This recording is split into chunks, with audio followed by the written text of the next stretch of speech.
كتير مننا مش بيعرف يختار البطيخ يكون ازاي كده مرمل واحمر وجميل. بصوا بقى النهاية بتاعت البطيخة دي سواء كان مدورة او بالشكل ده بيضاوية بتبقى ضيقة وداخلة لجوه. كل ما كانت ضيقة وداخلة لجوه ده بيديني ايحاء ان البطيخة بتاعتي هيكون لونها احمر من جوه. البقعة الصفرة دي اللي بتبقى حتى لو صغيرة قوي كمان في البطيخة دي بتدل معايا على التسكيرة بتاعتها، على طعمها هيكون مسكر ولا لا، بالبلدي كده على العسل اللي من جوه بتاعها. فدول اهم تركتين يا جماعة تركزوا فيهم في اختيار البطيخ.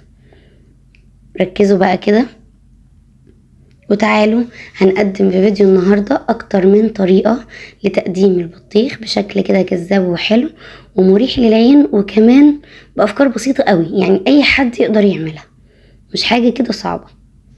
اول حاجة كده قسمتها نصين، شايفين جمال البطيخة يا جماعة، وكان طعمها ساعتها بصراحة مسكر قوي وجميلة قوي قوي. اول حاجة هنا قطعت حلقة من البطيخ زي ما انتم شايفين كده، وجبت القطاعة المشرشرة دي بتاعة المخلل وابتدأت ان انا اقطعها بالشكل الجميل الحلو ده. ممكن نقطعها ارفع من كده وتبقى برضو سمك الصابع نفسه ارفع من كده، بس انا علشان من البداية الحلقة بتاعتي كانت سميكة فحبيت اني برضو يبقى الصابع بتاعها سميك. وكل صابع كده بناخده بنقسمه بالشكل ده. بس يا جماعة شكلها رهيب على فكرة، بجد شكلها حلو قوي. وده طريقة تقديمها في الطبق.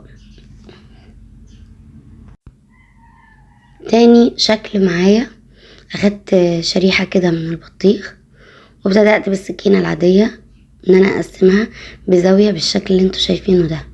الشكل ده برضو حلو قوي وسهل، وممكن نعمله بقطعة المخلل المشرشرة برضو، وهتديني الشكل الاولاني بس على اصابع اصغر. بصوا شكلها انيق قوي. الشكل التالت بقى جبت شريحة كده كبيرة من البطيخ وبرضو بزاوية، وابتدأت ان انا اقسمها بالشكل ده، وهتطلع معايا في الاخر شكلها كده بيضاوي من تحت وحادة كده من فوق شكل المثلث. بجد شكلها كان رهيب. بصوا جميلة قوي.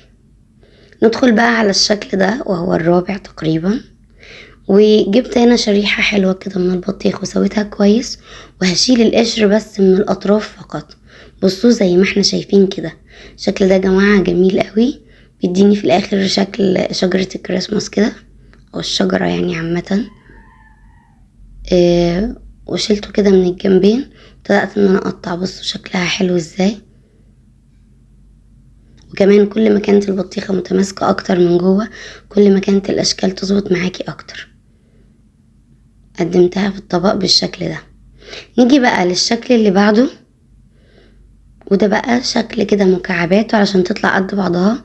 عملت البطيخة كده شريحة كبيرة بعدين شرايح كده صغيرة، وجبت عندي عنب ممكن كريز على فكرة على حسب المتوفر عندك، وحطيته في الخلة بالشكل الأنيق الجميل ده. يعني اللي بياخدها بياكل العنبة مع البطيخة. بصوا بقى شكلهم تحفة. للأسف فيه شكل حلو قوي ولكن الكاميرا فصلت فيه فاعذروني، وهو الشكل ده.